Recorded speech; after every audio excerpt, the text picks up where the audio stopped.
Hello दोस्तों, my channel DC education में आप सबका स्वागत है। इस वीडियो के माध्यम से रेस्पिरेटरी सिस्टम यानी श्वसन तंत्र से संबंधित टॉपिक का अध्ययन करेंगे और उससे संबंधित प्रश्नों का अध्ययन करेंगे। इस वीडियो को अंत तक ज़रूर देखना। वीडियो पसंद आए तो लाइक करें, सब्सक्राइब करें, दोस्तों को शेयर करें ताकि मैं जो भी वीडियो अपलोड करूं उसका नोटिफिकेशन आप तक पहुंच जाए।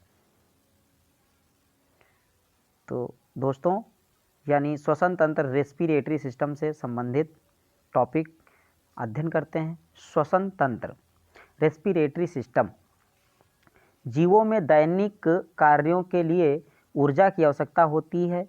शरीर के लिए जरूरी ऊर्जा की आपूर्ति श्वसन के द्वारा की जाती है। अंगों का समूह जो श्वसन की क्रिया में सहायक होता है श्वसन तंत्र कहलाता है।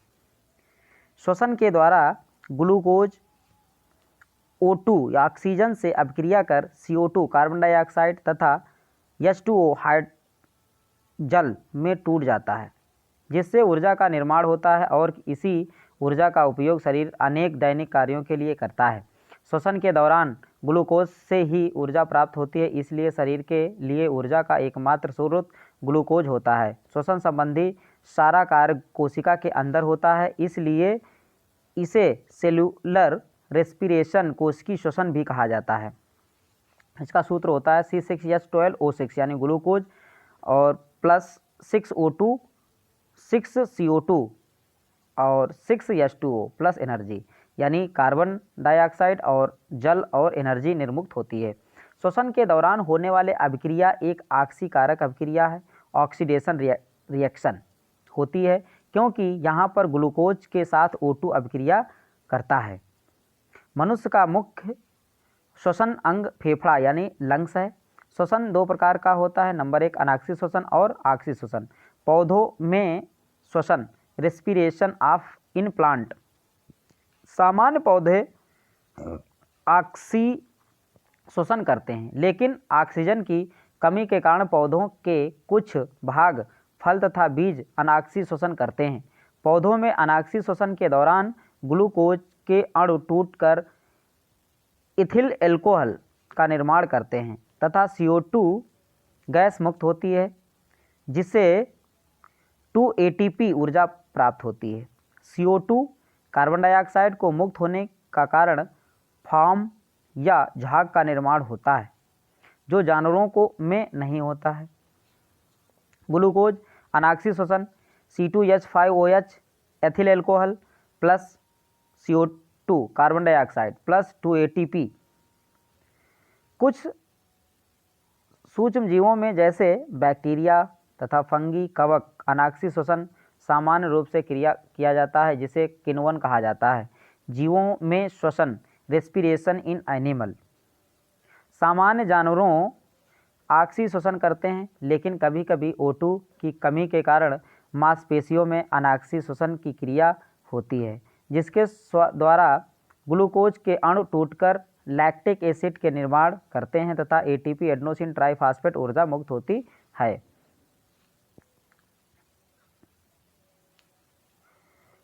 लैक्टिक एसिड के निर्माण के कारण मसल्स में दर्द का एहसास होता है, जिसे मसल्स फैटिग्यू कहते हैं।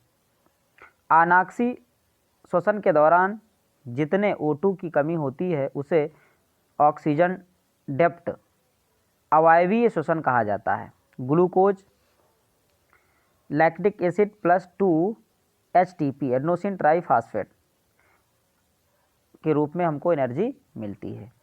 ऑक्सी श्वसन एरोबिक रेस्पिरेशन। जब श्वसन की क्रिया O2 की उपस्थिति में होती है तो उसे ऑक्सी श्वसन कहा जाता है। ऑक्सी श्वसन में ग्लूकोज का पूर्ण ऑक्सीकरण होता है, जिससे ग्लूकोज के एक अणु से 38 ATP यानी 28 एडेनोसिन ट्राइफॉस्फेट ऊर्जा मुक्त होती है। ATP adenosine triphosphate full form होती है C6H12O6 glucose plus 6O2 oxygen जब क्रिया करते हैं तो क्या बनता है 6CO2 प्लस 6H2O और 38 ATP। ऑक्सी श्वसन दो प्रकार के होते हैं, ग्लाइकोलिसिस और क्रेब्स साइकिल। ग्लाइकोलिसिस की क्रिया साइटोप्लाज्म में संपन्न होती है। ग्लाइकोलिसिस द्वारा ग्लूकोज का एक अणु टूटकर पायरुविक एसिड के 2 अणु का निर्माण करता है।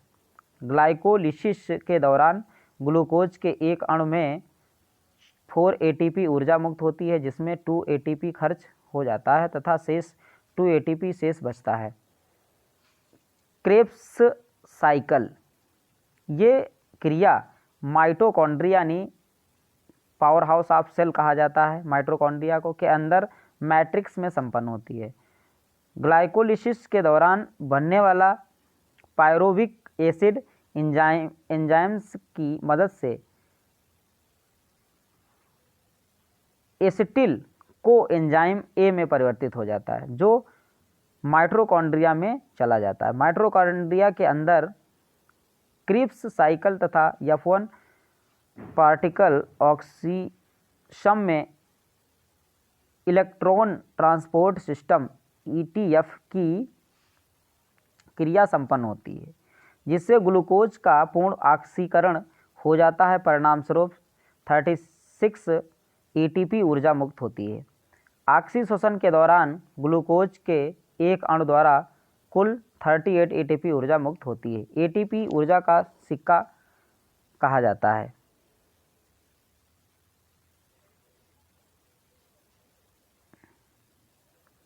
मनुष्य में श्वसन से संबंधित निम्नलिखित अंग हैं।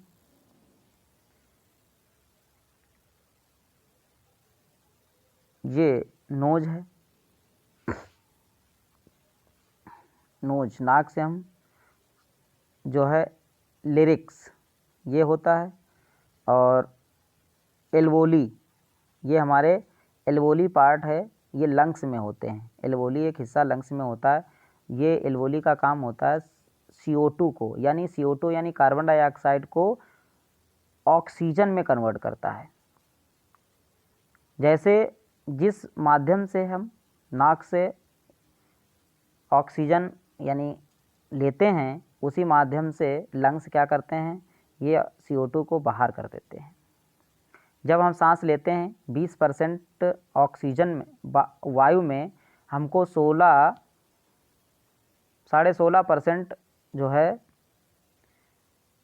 ऑक्सीजन को हम निर्मुक्त कर देते हैं, और 3.3% ही हम क्या करते हैं, ऑब्जर्व करते हैं ऑक्सीजन को, और 3.5% ही उसमें CO2 यानी कार्बन डाइऑक्साइड होती है। तो एल्वोली का काम क्या होता है, CO2 को O2 में कन्वर्ट कर देना। ये राइट लंग्स होता है, ये राइट है, ये लेफ्ट लंग्स है। डायाफ्राम ये होता है, और लेफ्ट लंग्स ये श्वसन तंत्र यानी मनुष्य जो है श्वसन लंग्स के माध्यम से करते हैं, फेफड़ों के माध्यम से। श्वसन तंत्र मनुष्य में श्वसन से संबंधित अंगों में नाक यानी नोज, गला, लेरिक्स तथा श्वसन नली, ट्रैकिया, फेफड़ा, लंग्स तथा ब्रांक्यूस में शामिल किया जाता है। नाक के द्वारा हवा लेरिक्स से होते हुए लंग्स में पहुंचती है। लेरिक्स और विंड पाइप के सबसे ऊपर स्थित एक अंग है जिसे साउंड बॉक्स कहा जाता है। गला यानी लेरिक्स के नीचे एक नली पाई जाती है जिसे ट्रैकिया कहा जाता है।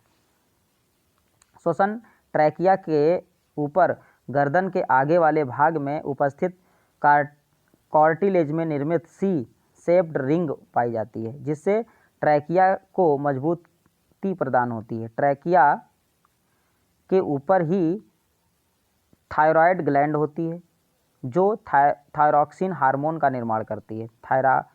थायराइड ग्लैंड से थायरॉक्सिन हार्मोन का निर्माण होता है। थायरॉक्सिन हार्मोन की कमी के कारण ही गैटर यानी घेंघा नामक रोग हो जाता है।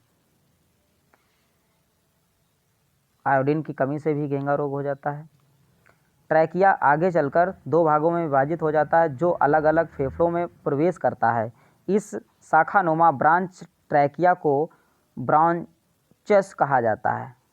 ब्रॉन्चस लंग्स में कई शाखाओं में विभाजित हो जाता है जिसे ब्रोंकिलस कहा जाता है। प्रत्येक ब्रोंकिलस अंत में एक गोलाकार संरचना का निर्माण करती है जिसे एल्वोली कहा जाता है।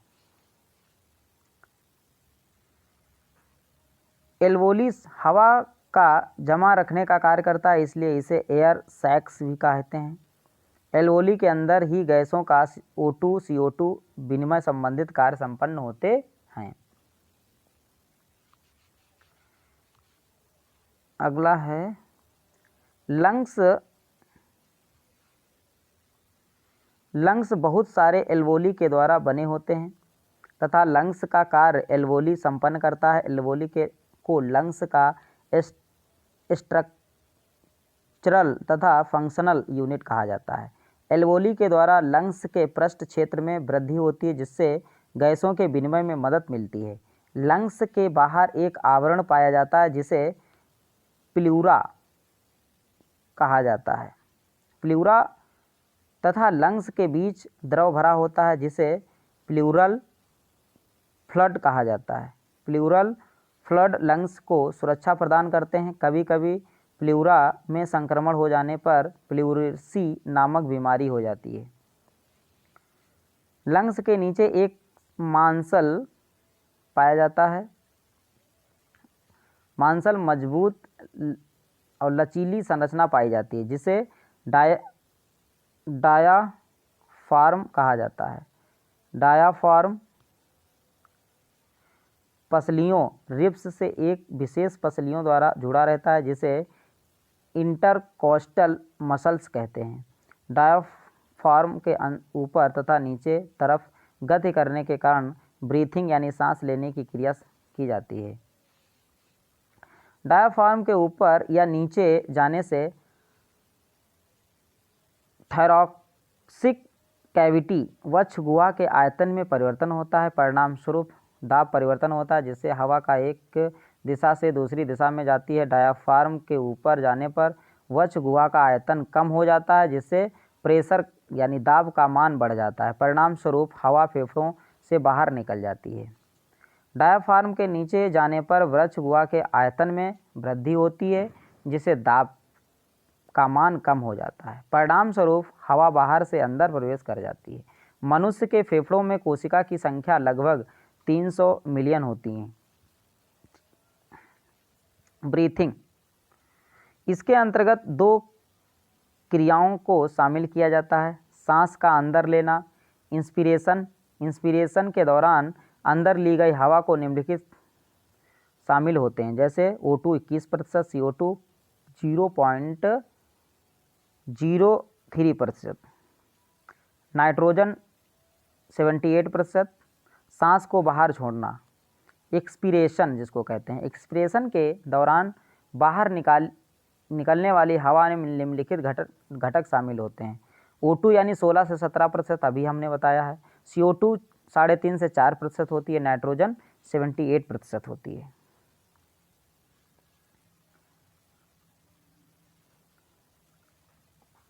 विभिन्न जीवों में श्वसन अंग।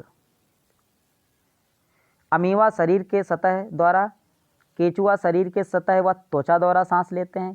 कीट ट्रेकिया के द्वारा, जीवाणु मीसोसोम के द्वारा, सरीसृप फेफड़ों के द्वारा, पक्षी फेफड़े द्वारा, स्तनधारी फेफड़े द्वारा, मछली गलफड़ों द्वारा, मेढक मुखगुहा और त्वचा और फेफड़े द्वारा। एक बार फिर देखते हैं। अमीबा शरीर के सतह द्वारा, केचुआ शरीर के सतह या त्वचा द्वारा, कीट ट्रेकिया से, जीवाणु मीसोसोम से और सरीसृप फेफड़ा से, पक्षी फेफड़ा से, स्तनधारी फेफड़ा से, मछली गलफड़ा से, मेढक मुखगुहा और त्वचा फेफड़ा से। इसीलिए इसको क्या कहते हैं, थल और जल पर दोनों रहने वाले प्राणी है।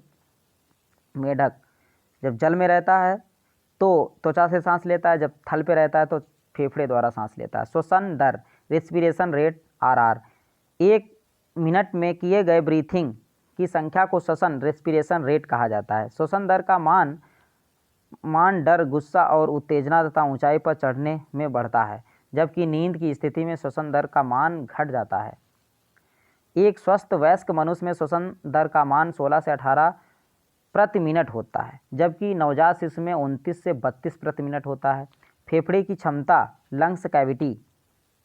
लंग्स कैविटी फेफड़ों की कुल क्षमता, total lungs cavity, TLC. TLC फेफड़ों की कुल क्षमता, टोटल लंग्स कैविटी यानी टीएलसी। ये वायु का वह आयतन होता है जो फेफड़ों के द्वारा अधिकतम ग्रहण किया जाता है।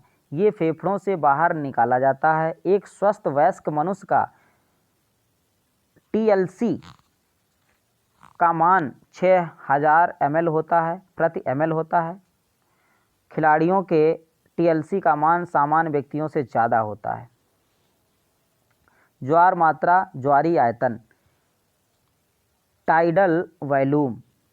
ब्रीथिंग के दौरान इंस्पिरेशन तथा एक्सपीरेशन क्रिया में हवा से बाहर तथा अंदर जाने वाले आयतन को टाइडल वॉल्यूम कहा जाता है। टाइडल वॉल्यूम का शताब्दिक अर्थ होता है एक बड़े ज्वार के साथ जुड़े पानी की मात्रा। अधिक गहराई पर जाने के लिए O2 के साथ HE हीलियम का प्रयोग किया जाता है तथा कम गहराई में जाने के लिए O2 के साथ नाइट्रोजन का प्रयोग किया जाता है।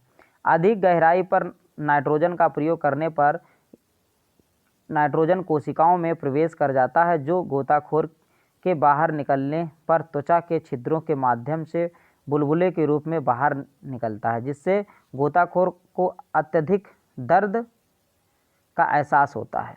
अस्पताल में प्रयोग होने वाला O2 सिलेंडर में अधिक दाब पर हीलियम का तथा कम दाब पर नाइट्रोजन का प्रयोग किया जाता है। एक अस्पताल में, इसको देखें ध्यान से, अस्पताल में प्रयोग होने वाले O2 सिलेंडर यानी ऑक्सीजन सिलेंडर में अधिक दाब पर हीलियम का तथा कम दाब पर नाइट्रोजन का उपयोग किया जाता है। अधिक अगर दाब है तो हीलियम का प्रयोग करेंगे, अगर कम दाब है तो नाइट्रोजन का प्रयोग किया जाता है। एक स्वस्थ वयस्क मनुष्य का टाइडल वॉल्यूम का मान 500 प्रति ml होता है।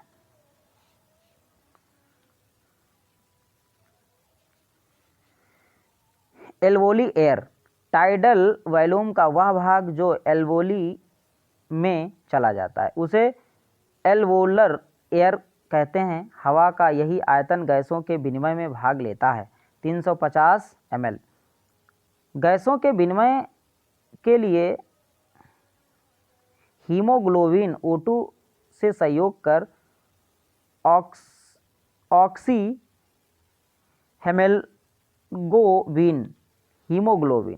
हीमोग्लोबिन बनाता है, जबकि CO2 हीमोग्लोबिन से संयोग कर कार्बोक्सी हीमोग्लोबिन नामक यौगिक का निर्माण करता है।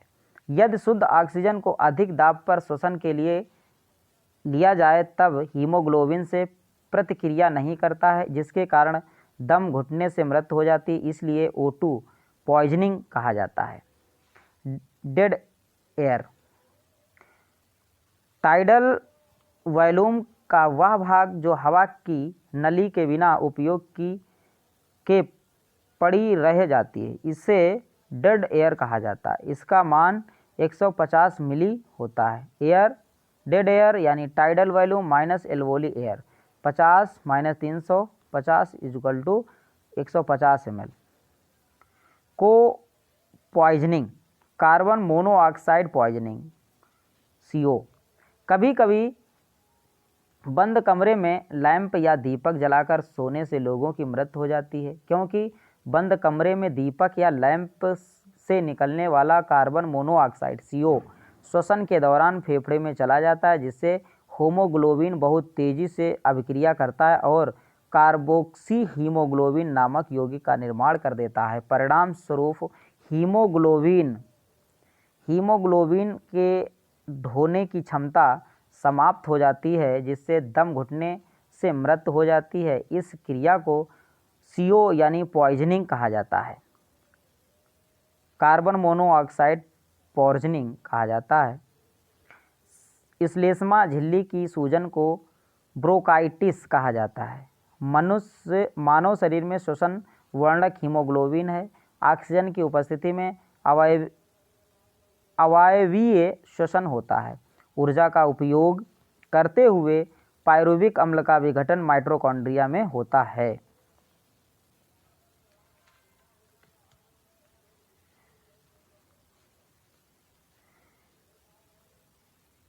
अब दोस्तों इस टॉपिक से संबंधित प्रश्नों का अध्ययन करेंगे। ऊर्जा उत्पादन के दौरान ग्लूकोज का पायरूवेट में विघटन कहाँ होता है? ये होता है कोशिका द्रव में। वायु की वह अधिकतम मात्रा जो अधिकतम अंतःशोषण प्रभाव के बाद निष्कासित की जाती है कहलाती है, ये कहलाती है फेफड़े का आयतन। अगला है, हमारे फेफड़ों में कोशिकाएं होती हैं। हमारे फेफड़ों में कोशिकाएं 300 मिलियन होती हैं। जीवाणुओं में श्वसन स्थल है, जीवाणुओं में श्वसन स्थल है सीमोसोम। सीमोसोम। मनुष्य में पाया जाने वाला श्वसन पिगमेंट क्या होता है? श्वसन पिगमेंट होता है हीमोग्लोबिन। निम्नलिखित में से छोड़े गए श्वसन में शामिल होता है, ये होता है नाइट्रोजन। नाड़ी की धड़कन पल्स बीट से मापी जाती है, ये मापी जाती है धमनी से। अनाक्षी श्वसन का अंतिम उत्पाद होता है, अनाक्षी श्वसन से लैक्टिक अम्ल का उत्पाद होता है। ऊर्जा का उपयोग करते हुए पायरूविक का विघटन कहाँ होता है? ये माइटोकॉन्ड्रिया में होता है। माइटोकॉन्ड्रिया को कोशिका यानी सेल का पावर हाउस कहा जाता है। ऑक्सीजन की अनुपस्थिति में सबस्ट्रेट के अपूर्ण विघटन को कहा जाता है, ये कहा जाता है अनाक्षी श्वसन। ऊर्जा उत्पादन के दौरान जब हमारी मांसपेशियों की कोशिकाओं में ऑक्सीजन की कमी होती है तो 6 कार्बन अणु में परिवर्तित हो जाते हैं। ये हैं 3। श्लेष्मा झिल्ली की सूजन का कहाँ को कहा जाता है? सूजन को क्या कहते हैं? ब्रायोकाइटिस कहा जाता है। मनुष्य श्वसन में क्या छोड़ा जाता है? मनुष्य श्वसन में कार्बन डाइऑक्साइड को छोड़ा जाता है, ऑक्सीजन को ग्रहण किया जाता है। कौन